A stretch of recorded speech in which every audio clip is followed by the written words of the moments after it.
नमस्कार मित्रांनो, स्वागत आहे तुमचं आपल्या जी के एज्युकेशन ग्रुप या व्हिडिओवरती. मित्रांनो, आजच्या व्हिडिओमध्ये सुद्धा आपण पुढच्या काही मिनिटांमध्ये चॅनलचे 10 प्रश्न पाहणार आहोत. चला तर मित्रांनो, जरा वेळ करता आपण आपल्या व्हिडिओला सुरुवात करूया. मित्रांनो, पहिला प्रश्न आहे, बल्लारपूर हे ठिकाण कशासाठी प्रसिद्ध आहे?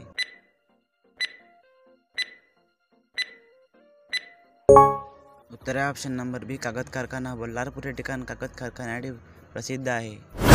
प्रश्न दुसरा आहे, खालीलपैकी यशवंतराव चव्हाण यांचे आत्मचरित्र कोणते आहे?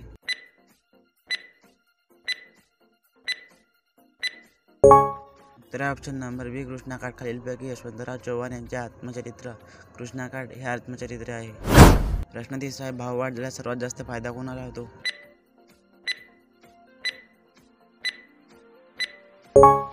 उत्तर आहे ऑप्शन नंबर बी, व्यापारी. भाववाढ झाल्यास सर्वात जास्त फायदा व्यापाऱ्याला होतो. प्रश्न चौथा आहे, करेंगे या मरेंगे हा संदेश कोणी दिला?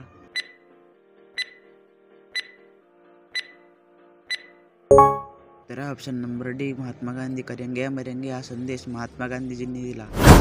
प्रश्न पाचवा आहे, मुरुड जंजिरा हा सागरी किल्ला कोणत्या जिल्ह्यामध्ये आहे?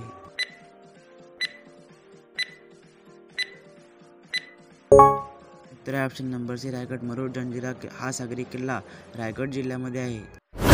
प्रश्न सहावा आहे, कडधान्यामध्ये कोणत्या अन्न घटकांचे प्रमाण जास्त असते?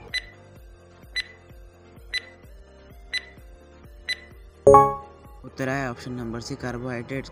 कडधान्यामध्ये कार्बोहायड्रेट्स या अन्न घटकाचे प्रमाण जास्त असते. प्रश्न सातवा आहे, राजश्री शाहू महाराजांचा जन्मदिवस खालीलपैकी कोणता आहे?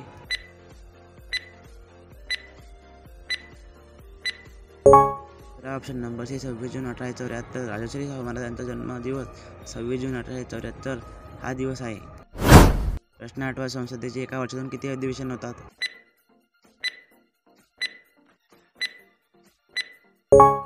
उत्तर आहे ऑप्शन नंबर बी, 2. संसदेचे एका वर्षातून 2 अधिवेशन होतात. प्रश्न नववा आहे, मी कविता लिहित असे वाक्यातील काळ ओळखा.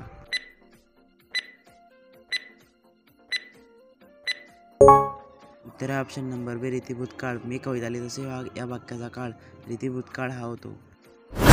10वा आणि शेवटचा प्रश्न आहे, भारतातील कोणती नदी तांबडी नदी म्हणून ओळखली जाते?